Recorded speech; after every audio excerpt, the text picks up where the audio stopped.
Friends, we are here to talk about the latest episode of Married to Medicine, and this is one that we have been waiting for, baby. Like, they have not stopped showing us these previews of Miss Quad. Miss Quad walking up into this bachelorette party, so let's get into it. Toya is, she starts out the episode, she is planning this bachelorette party for Sweet Tea, and she's doing it with Phaedra. Boom, bam, wham, we move on. However, I will say, as I'm watching it and I'm thinking about the previews, I'm like, oh, this is leading up to their like pillow talk moment. Like the old iconic pillow talk party and episode that they had on the Real Housewives of Atlanta. I'm like, this is giving me that. Like, I'm getting that essence. I'm like, this feels like this is going to be that level of chaos and iconic. So let's see it. We move on.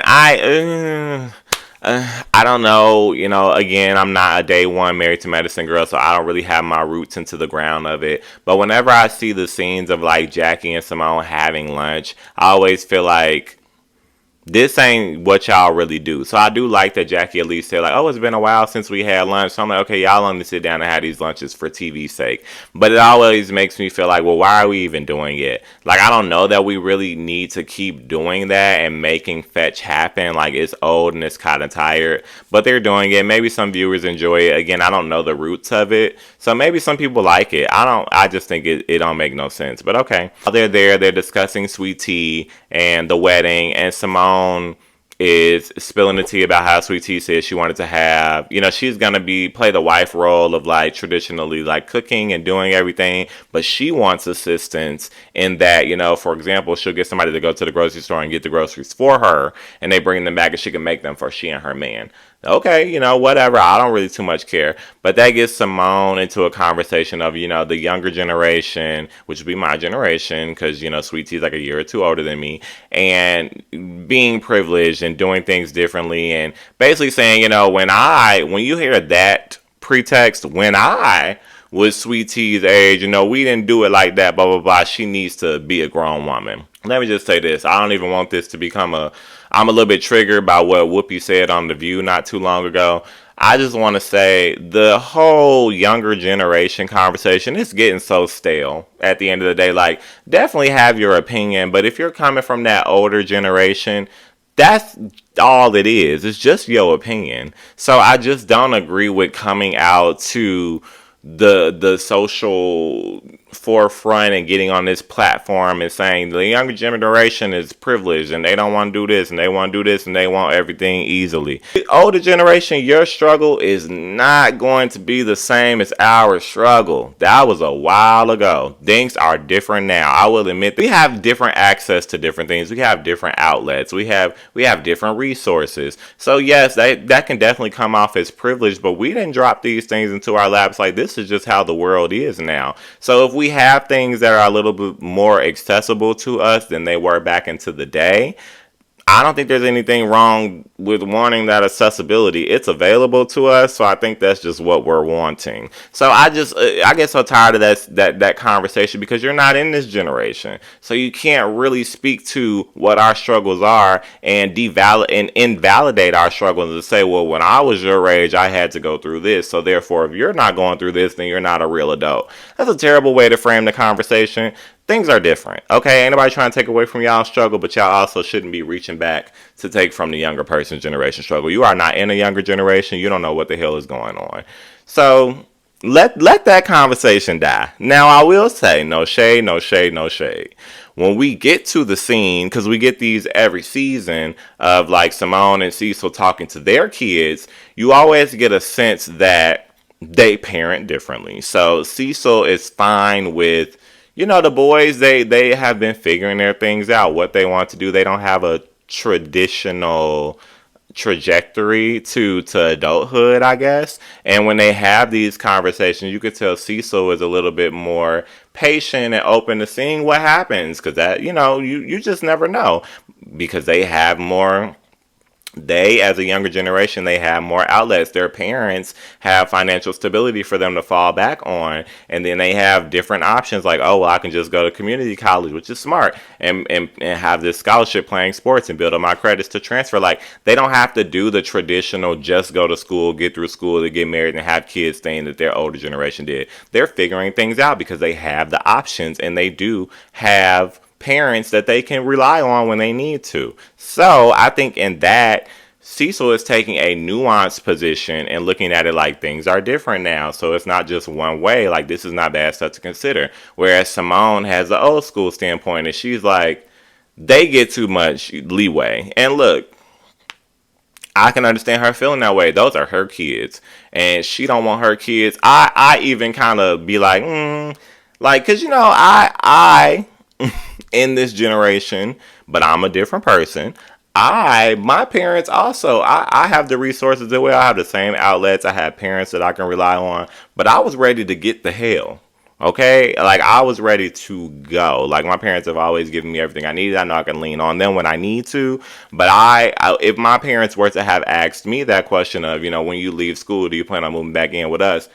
We have had that conversation. My answer was always hell no. So I can understand Simone's standpoint, but I also understand somebody from my generation. Like we have that outlet, so why wouldn't we utilize it? That's all I'm saying. But let's just let each other have our own generational struggle, okay? And do what we got to do.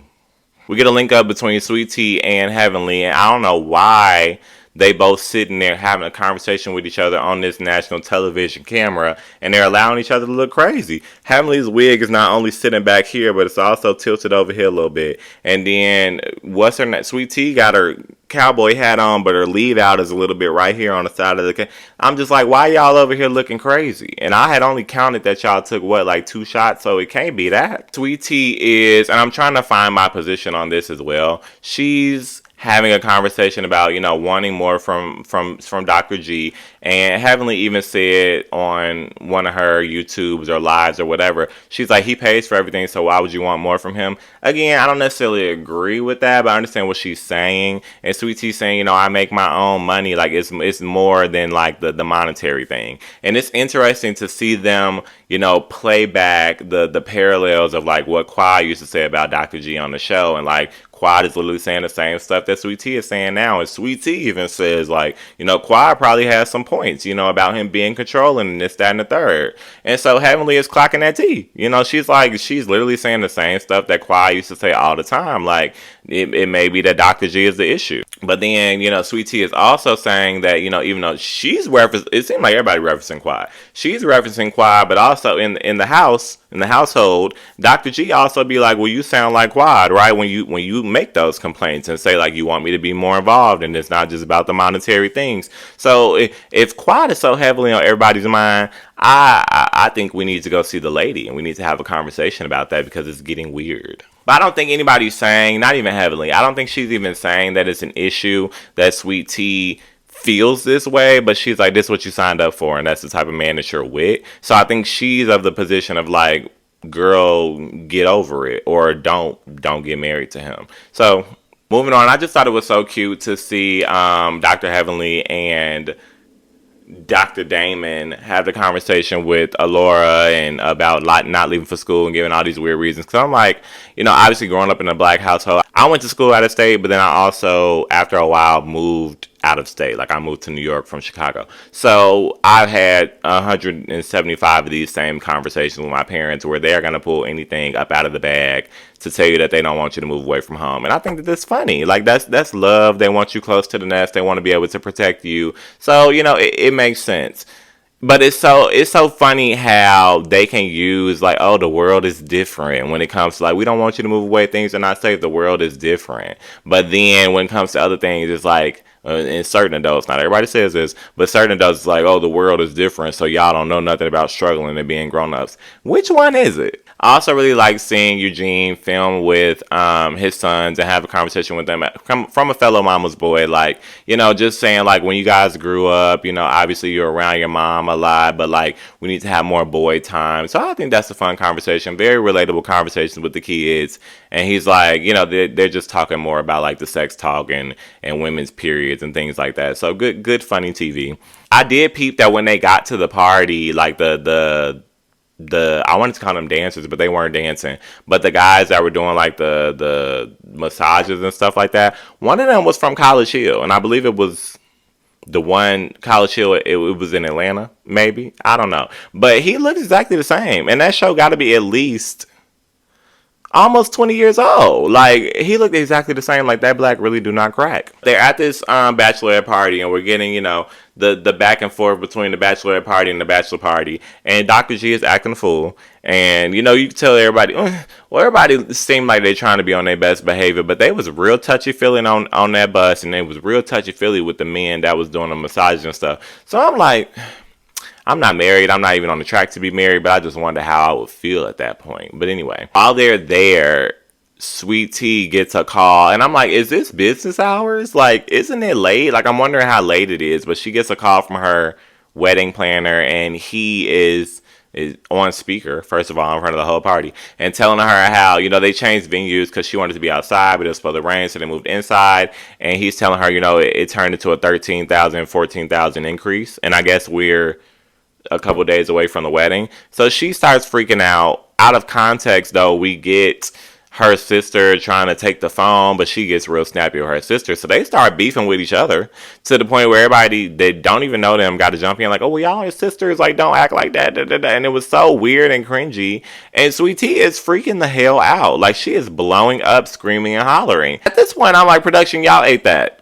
Because y'all been showing us this clip every single day, on the hour, and making it seem like she had this big blow up when Quad came in. Now, look, I pay attention to the editing and the previews, and I feel like I always clock and be like, I don't think that's really going to be what that was. But I just didn't think that far into it, right? Like, I felt like Quad maybe didn't give her too much, and it maybe wasn't a back and forth. But I did still feel like this previewed freak out was as a result of Quad coming. Like, it came after that, but it didn't. So I'm like, okay, y'all ate that. Y'all got me. Y'all got me. But yeah, Sweet Tea's at her function, and she's in the bathroom crying, and they got to go in there and calm her down. Now, eventually, she does get to a better place with her sister, but we don't really see all the ins and outs of that. I don't know that we necessarily needed to. But she was freaking out. I mean, I guess I get it. Like, when I'm under stress, I can, I tend to freak out a little bit too. So I guess that's kind of what was going on. We get back to something that, oh Lord, Dr. G is asking one of the strippers to come to his wedding. And he's just lit. He like, I can invite whoever I want. And Eugene is like, no, sir, you can't. So don't do that. So it's interesting to see that we're getting footage on both ends about where these two people's minds are as they approach their wedding. Sweet Tea, very stressed. Dr. G trying to add to the guest list. So, different perspectives. But as Sweet Tea is in the bathroom, freaking out and doing her thing and coming back to Jesus, Heavenly is in front of the group, including the maid of honor, and saying they rushed through this. Like, the engagement, the getting married thing, like, they're clearly not ready to get married. Simone's not feeling it. She's the only one. Like, she's in the confessional. She's like, it's 2 days before the wedding, so like it's messy to say that, but I think we all know that, though. It does feel a little bit rushed. And to make matters worse, Heavenly reveals to T that, she linked with Sweet Tea. And she's like, well, this is coming from her. At the end of the day, like, she's the one that told me that Dr. G was controlling and all this good stuff. Like, I ain't never lied. And she said that he was controlling. So my whole thing is like, why are you marrying the man? And the maid of honor is just sitting there doing this. And I'm also wondering, like, where's the lady from the Facebook support group? Like, were more of Sweet Tea's friends not invited to this event? Now, I will say I felt a little bit of type of way because I think at this point we probably had about 10 minutes left of the episode and Miss Quad had not come into the door. But, then she texts Phaedra and she's like, I'm outside. And we obviously saw in the clip that Phaedra brought her in. But I'm thinking about the point that, Phaedra helped plan the event. So I'm like, maybe she just answered the door. But now I'm seeing like, okay, she was communicating with Quad, but I'm still thinking like there could be more. So I'm like, who invited her? That's all I'm wondering. So, with 2 seconds left on the episode clock, Phaedra brings Quad into the room and Heavenly screams at the top of her lungs, and Toya is automatically a panini, like literally so pressed, and she's just like, well, hold on, like now y'all are friends, Heavenly, like now you're friends with her, like doing it very loud and audibly, almost to the point of obviously trying to get Quad to interact with her, which Quad was not giving. My Taurus sister, honey, like she knows the tea. I'm thoroughly enjoying this from a strategy standpoint, okay? Toya is obviously trying to really get something started up with Quad, and Quad is not giving it to her. She's one to the girls, hello, hello, hello. She introduces herself to Sweet Tea, and she goes about her business. Even to the point where Sweet Tea tells Quad, come take a seat with me, and I respect that. At the end of the day, like, you're here, so girl, come on, have a seat. And, they have a conversation, because Sweet Tea's like, you've been coming up a lot, girl. Like, you've been the talk. talk. And Quad's like, well, girl, all things aside, like, I don't have any animosity towards you, girl. I'm just here to kiki and cackle. Like, how are things going? And they seem like they're doing a fine job. But Toya's not having it, still very much so a panini, to the point where she's getting a massage from this random man. At some point, I couldn't see her bra straps anymore, so I'm like, had they separated a little bit? That's what I'm saying. Like, it was very mixy in there. Okay, the men were very attractive. Look, don't get me wrong, but I was just like, it's a little touchy feely up in here. Even when that man, one of them was like touching, the one from College Hill, was touching on Dr. Sweet T's chest. I said, oh my goodness. But okay, so Toya, she got to get her information. Like, girl, what's going on? So she's like, I'm trying to figure out how the hell Quad got into this room. She was not invited, and Quad's like, actually, I was invited, and it comes to the light that Phaedra invited her. So I'm like, you look, the audience was looking for Phaedra. They wanted Phaedra on the show, and here she is, baby, being the Phaedra that we knew. It felt like we had tapped right back into time, okay? And Phaedra is in her confessional, piecing it together, and she's like, well, they had been asking about Quad. Everybody was asking Quad. So she's like, I wanted to remind them, that how great of a friend Quad can be. Quad is here. Here's Quad, and I lived. Now that Toya can't really get nothing about a Phaedra because she ain't. So she ain't got nothing about a Quad. Boom. Now she move on to Phaedra. Nothing from Phaedra. Boom. Now she got to go on to Sweet Tea because that's her best bet. She like, girl, I'm just kind of confused because just last week you was telling us, you didn't want us to bring her up, but now she's sitting next to you and y'all are kikiing and y'all are cackling and things are good. Like, you don't even know her. Like, girl, what's going on? And at this point, I heard that stutter. You know how you hear that stutter at the beginning of that statement? And Sweet Tea stuttered, and she was like, oh, well, so she can get into her backpedaling. And she's like, well, I didn't want to bring you up because we were at my engagement party. And Toya's like, well, girl, what the hell is this? And I'm like, points. Toya, you are flat over there, real pressed over there on that side, with the side of Quad, but you are making points. And it felt like Sweet Tea was going to stand up and just be like, girl, look, it's my event. I don't have a problem with it. But in the midst of her statement, Toya's like, no, girl, it's my event. I'm throwing it for you. Chopped her right on up, hibachi. And she's like, girl, and as it pertains to me, I just feel like we're not going to have this moment because Simone was just like, well, Quad, where you been? Like, we was going to have that scene because I feel like we have that every season. When Quad finally come play with the girls, as a tourist would decide to do, they like, well, where you been, Quad? And so we about to get into that, but Toya's like, not today. So I think at that moment, Toya is realizing like, oh, I wasn't going to be able to get Quad up out of this group the way that I thought I was. Remember I told y'all, but behind the scenes before they released before the show came out, and the speculation was that Quad was not coming back. They asked Toya about it on live, and Toya was just and Quad's back, and Toya is flat on the ground. So you're not getting rid of her, baby. You can't. I'm sorry. Toya gets her little one in, and she's like, this is my event, so I'm going to have to ask Quad to leave. And, Quad gets up, again, giving nothing to Toya.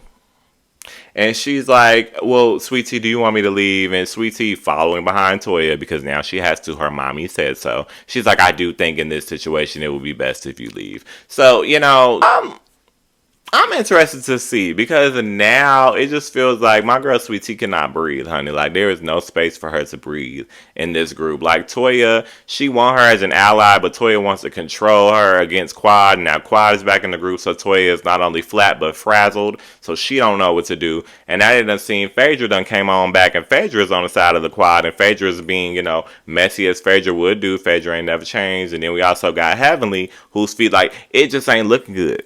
For Sweet Tea, it ain't looking good. And I guess, again, like I said, we are 2 days before the wedding, so I'm interested to see what happens. The preview does show that, Heavenly got to the wedding. Her name was not on the list. Again, for me, a callback to Legendary Atlanta when, Nene, my name's on the list, Nene isn't, wasn't on the list for Sheree's event. So I'm seeing some very iconic moments in this season. I'm living for it. Not to say that it's coming from Atlanta. I'm just saying, like, it makes me think about Atlanta, but it's very Married to Medicine. Married to Medicine is iconic. We all know that. So I'm living for it. I'm excited, and I am so glad that Quad is back. Like, my spirit was just lifted up out of my body when this happened. And I don't want to give y'all too much Quad and tourist talk for the rest of this season, but I might have to because I really just feel it. Like, I just feel like when Quad be on that camera, like, my spirit, because I'm just like, I see what you doing, sis. You know what I'm saying? She even tweeted. She's like, I was at work, and they told me that it was my time, so I came on into the party like, I'm working, I'm doing my job. Period. Like, y'all did all that chitting and chattering On the socials, yeah, Quad's bothered and she's scared to come back because Dr. G's gonna be there. Girl, come on, y'all.